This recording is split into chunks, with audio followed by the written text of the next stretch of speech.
Growing up with a dad with PTSD was kind of like waiting for a storm. Some days you only hear it in the distance rumbling. Other days it rages through, destroying everything in its path. My mom was always there to shelter us while my brothers and I became expert storm watchers. My dad had a full career in the military, serving 24 years in the medical field. He did several tours, including one in Rwanda after the genocide. I was only 4 at the time when he returned with PTSD, though he wasn't diagnosed until 10 years later. Some days were better than others. I learned at a young age to gauge his emotions, to see if he would be angry and explosive, or if today would be an easy day. His last tour was to Afghanistan in 2009, and it was just my mom and I together while he was on tour. I remember we felt so at peace while he was gone. At the time, we didn't know that he would come home with PTSD in full force again. Our relationship was often heated. We would fight constantly, and all I wanted was to get back to that peace my mom and I once had. We sat at the kitchen table as a family, and my dad turned to me and said, "We're moving." I always dreaded this moment growing up, and here it was presented to me again, but this time it was different. I was freshly 18, and I could finally make my own choice. I moved out, and I watched my parents drive away without me. After my parents had moved away, my dad decided to get help for his PTSD. He went to therapy, was put on medication, and was really starting to make improvements with his mental health.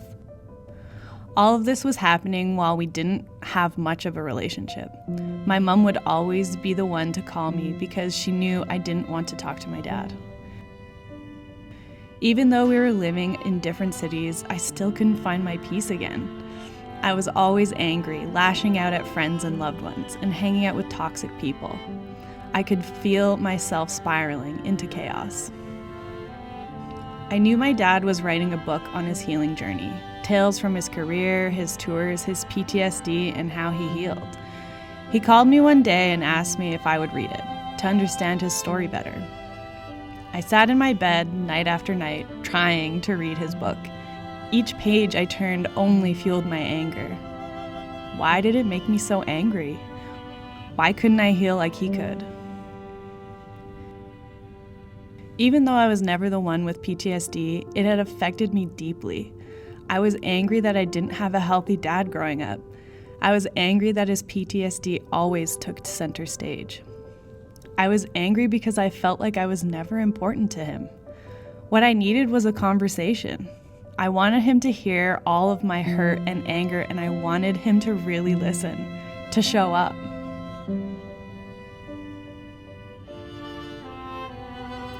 I was outside on my back porch waiting for my phone to ring. I was so nervous for his call because it had been 2 years of diving deep into memories with my social worker that led to this conversation.